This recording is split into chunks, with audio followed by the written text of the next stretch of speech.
जय झूलेलाल। मुंहिंजो नालो कोमल मुखियानी आहे ऐं अॼु मां तव्हां सभिनी खे हिकु आखाणी थी ॿुधायां। आखाणी जो नालो आहे सची कमाई। हरिद्वार में हिकु ग़रीब मोची रहंदो हो। हू गंगा जे घाट ते वेही करे सॼो ॾींहुं कमु कंदो हो। राति जो पंहिंजी झोपड़ी में वञी करे सुम्हंदो हो। हू हमेशह कमु कंदे वक़्तु भॼन पियो ॻाईंदो हो। आए ॿिए खे खिली पियो खिकारींदो हो। पंहिंजे ग्राहकनि खां बेहद प्यार ऐं निम्रता सां ॻाल्हाईंदो हो। हू तमामु ख़ुशि हो। हिकिड़े ॾींहुं हिकु साधू वटि आयो। साधू पंहिंजी छोलीअ मां पथर कढी ॾिनई ऐं चयईं, ही पारिस जो पथर आहे, लोह खे सोन में बदिलाईंदो आहे, ही तूं पाण वटि रख। मोची चयो, माफ़ कजो साधू बाबा, मां महिनत सां कमाईंदो आहियां, मूंखे कंहिंजी बि मदद जी ज़रूरत कान्हे।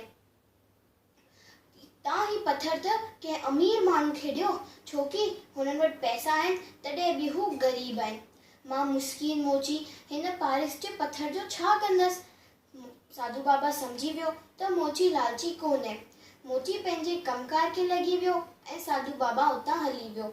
नसीहत, असां सभिनी खे हथ सां पोयो करणु खपे। हिन में ई सची ख़ुशी ऐं बरकत आहे। जय झूलेलाल।